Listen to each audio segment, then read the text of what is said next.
વિદ્યાર્થી મિત્રો, તો હું લઈને આવી રહી છું સ્ટાન્ડર્ડ 8 ચેપ્ટર 1 સમય સંખ્યાનો આજે લેક્ચર 2. આપણે પ્રથમ લેક્ચરને ખૂબ જ સારો પ્રતિસાદ મળ્યો છે. તો હવે હું બીજો વિડીયો લઈને આવી રહી છું, જેમાં આપણે આજે શીખીશું સમય સંખ્યાના ગુણધર્મમાં બીજો ગુણધર્મ. પ્રથમ વિડીયોમાં આપણે સંવૃત્તાનો ગુણધર્મ સમજ્યા હતા. આજે આપણે બીજો ગુણધર્મ ક્રમનો ગુણધર્મ શું છે, ક્રમના ગુણધર્મને ઇંગ્લિશમાં કહે છે કમ્યુટેટિવ પ્રોપર્ટી. એની વ્યાખ્યા શું છે આપણે સૌથી પહેલા એ સમજીએ.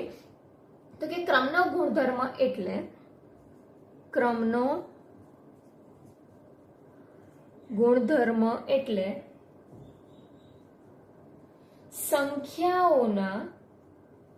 સંખ્યાઓનો ક્રમ બદલવાથી જો પરિણામ ન બદલાય તેને ક્રમનો ગુણધર્મ કહે છે. તો ચાલો આપણે અલગ અલગ સંખ્યાઓ માટે આપણે ક્રમના ગુણધર્મને ચકાસીએ. તમને ગયા લેક્ચરમાં આપણે સમજાવ્યું હતું કે ગાણિતિક ક્રિયા 4 છે આપણી: સરવાળા, બાદબાકી, ગુણાકાર, ભાગાકાર. બરાબર? તો હવે આપણે ક્રમના ગુણધર્મ, પહેલા તો ક્રમના ગુણધર્મનું સૂત્ર શું? તો તમે ક્રમના ગુણધર્મનું હું એ તમને સૂત્ર સમજાવું છું. તો કે ધારો કે કોઈ બે સંખ્યા છે a અને b. બરાબરની આ બાજુ છે એટલે ડાબી બાજુ, બરાબરની બીજી બાજુ એટલે કે જમણી બાજુ. a b, મેં a b નો ક્રમ બદલ્યો, b a. જો બંનેનો ક્રમ બદલવાથી જવાબ સરખો આવે તો આ સમય સંખ્યા એ કોમ્યુટેટિવ પ્રોપર્ટી ક્રમના ગુણધર્મનું પાલન કરે છે. અહીંયા વચ્ચે તમે કોઈ પણ ગાણિતિક ક્રિયા મૂકી શકો. જો સરવાળો હોય તો સરવાળો, બાદબાકી, ગુણાકાર અને ભાગાકાર. ચાલો હવે આપણે શીખીએ સમય સંખ્યા માટે ક્રમના ગુણધર્મનું પાલન. તમે આવી રીતે પ્રાકૃતિક સંખ્યા, પૂર્ણ સંખ્યા, બધી અલગ અલગ સંખ્યાઓ માટે તમે પૂર્ણાંક સંખ્યા ક્રમના નિયમના ગુણધર્મનું પાલન ચકાસી શકો. હું તમને આ પ્રકરણમાં સમય સંખ્યા માટે ક્રમના ગુણધર્મનું પાલન કેવી રીતે કરું તે ચકાસીએ. મેં તમને હમણાં અહીંયા સૂત્ર સમજાવ્યું કે કોઈ બે સંખ્યા આપી હોય a અને b, તો તમારે એનો ક્રમ બદલી અને ડાબી બાજુ અને જમણી બાજુ બંનેનું પરિણામ જો સમાન આવે ક્રમ બદલવાથી તો એ ગુણધર્મનું પાલન થાય છે. ચાલો આપણે ગાણિતિક ક્રિયા સૌપ્રથમ સરવાળા માટે એક ઉદાહરણ લઈને ચેક કરીએ. સમય સંખ્યાનું છે.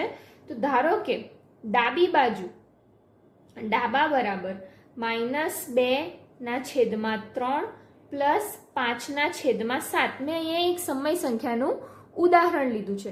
હવે હું આનો જવાબ શું આવે છે તે ચેક કરું. તમે અહીંયા જોઈ શકો છો કે છેદ અલગ અલગ છે એટલે આપણે લસા લેવો પડશે. લસા આપણો આવશે 21, 7 તરી 21, એટલે અહીંયા ઉપર અને નીચે આપણે 7 વડે ગુણવું પડે. અહીંયા આપણે 5 તરીને 15. આવી રીતે આપણે લસાને સમાન બનાવવાનો છે.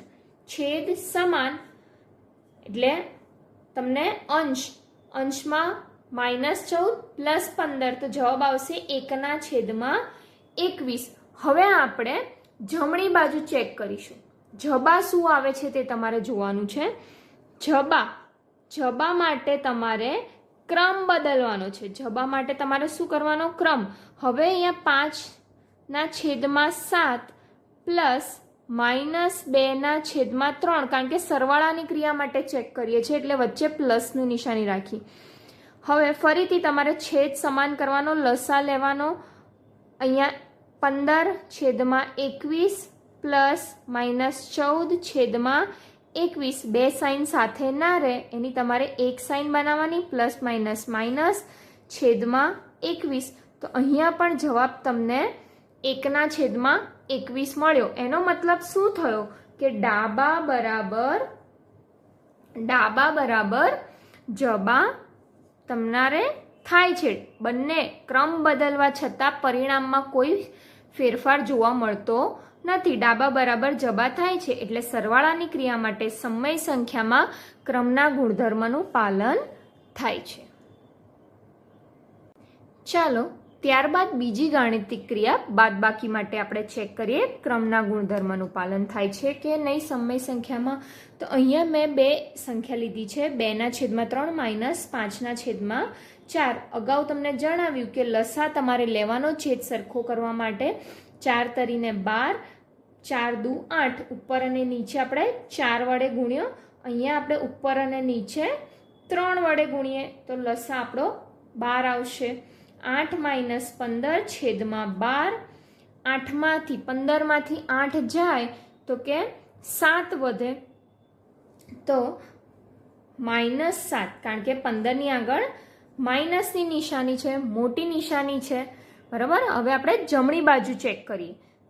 જબા અહીંયા પણ તમારે 15/12 લસાને તમારે સરખો કરવાનો છે. 8/12. ફરીથી 15માંથી 8 તમારે બાદ કરવાના, છેદમાં વધે 12 લસા, તો અહીંયા આવશે 7/12. તો તમે અહીંયા જોઈ શકો છો કે ડાબી બાજુ -7/12 જ્યારે જમણી બાજુ +7/12 આવ્યું. એનો મતલબ એવો થયો કે આપણું ડાબા અને જબા, ડાબા બરાબર જબા નથી થતું, ડાબા બરાબર જબા નથી, એટલે ક્રમના ગુણધર્મનું પાલન બાદબાકીની ક્રિયા માટે ના થાય સમય સંખ્યામાં.